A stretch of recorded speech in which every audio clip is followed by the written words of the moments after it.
What the patient-centred medical home tries to do is to make every interaction that a patient has with the healthcare system as coordinated and directed towards helping them as possible. The best way to think about it is if you can think of patients to describe the worst possible healthcare experience.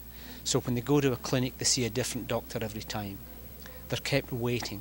They call and they're put on hold, or they bounce through a phone tree and get an answering machine and they have to wait in days to get the phone back. They can't email their doctor directly. They can't get through and talk to their doctor.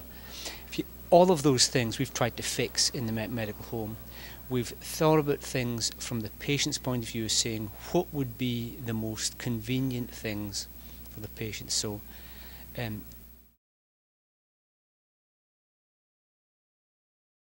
when I see a patient directly, at the end of that visit I give them a printed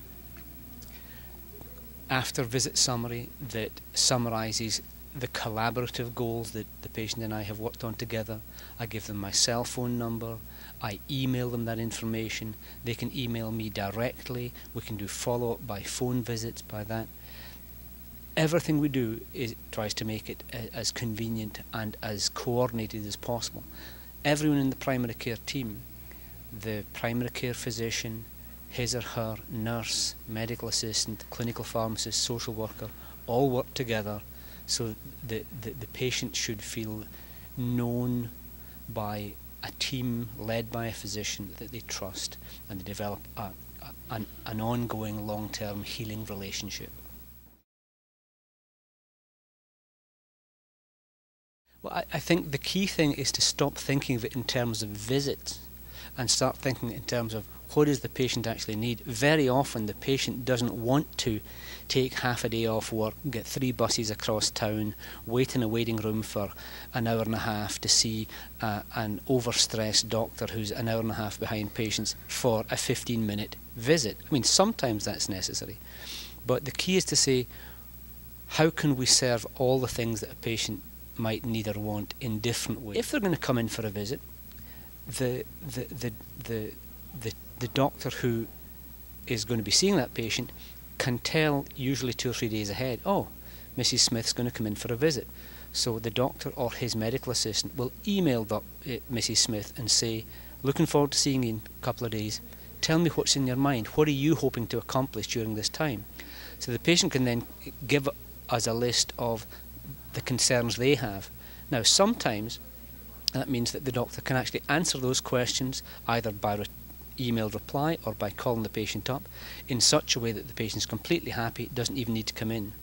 If that happens, it just frees up slots in the schedule so that we can, with much better access, we can see patients same day very often. Because we have all this information about them, we can say, oh, Mrs. Hernandez is over 65. She's overdue for a mammogram. She hasn't had a colorectal cancer screening. She should have a flu shot. When did she last have her eyes examined for diabetes? So we can track all of the evidence-based interventions that would help each patient, and then once a year we send them a customised letter saying, dear Mrs. Hernandez, thank you for being part of Group Health. We're looking forward to caring for you next year. And by the way, here's all the things that we think you're due for. So in every way we're trying to give patients really great personalised care when they want it and when they feel as if they need to contact the system. But in addition, we try to surprise and delight our patients by anticipating their needs even when they're not with us and they're feeling well.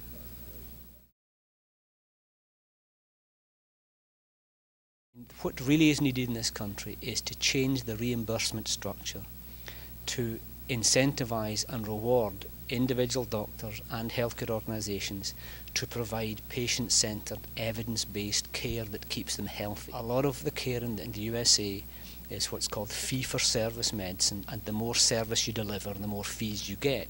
And that's a system that's set up to do tests, even when they're not necessary, to see people in person, even if it could be done by over the phone. And so in an awful lot of systems you get fragmented care so that it can be chopped up into little billable units that you can bill for. The second thing is, still in this country, an awful lot of healthcare is delivered by little onesie-twosie practices all over the place. And I mean, often the doctors there, solo practice in small practices, they're great people, great doctors, they're doing the best they can, but you can't get coordinated care if you're seeing lots of fractured stuff. Although technology is advancing reasonably fast, I would still say probably 3/4 of all the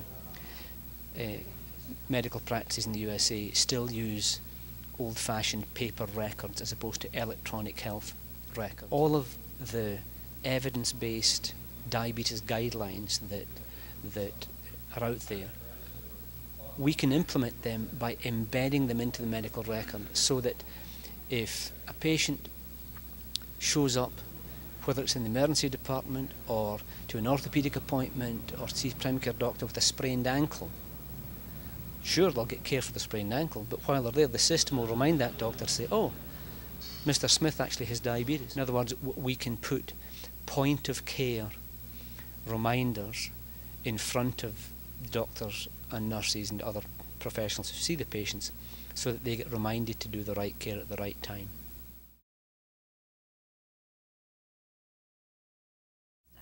No, absolutely no resistance at all from physicians, nurses, pharmacists, medical assistants, healthcare professionals. When they understand what we're trying to do and what care could be, this is the kind of care that most doctors and nurses went into medical school and nursing school to be able to do, to have the time to spend with patients, to develop a shared collaborative agenda that meets the patient's needs, to at the time of the visit, if that healthcare team can have all the information they need to help the patient right there and then, more of the time can be spent on developing this continuing healing relationship. And so I don't see any, philosophically, most docs and nurses would love this. The barriers are almost all organisational and financial.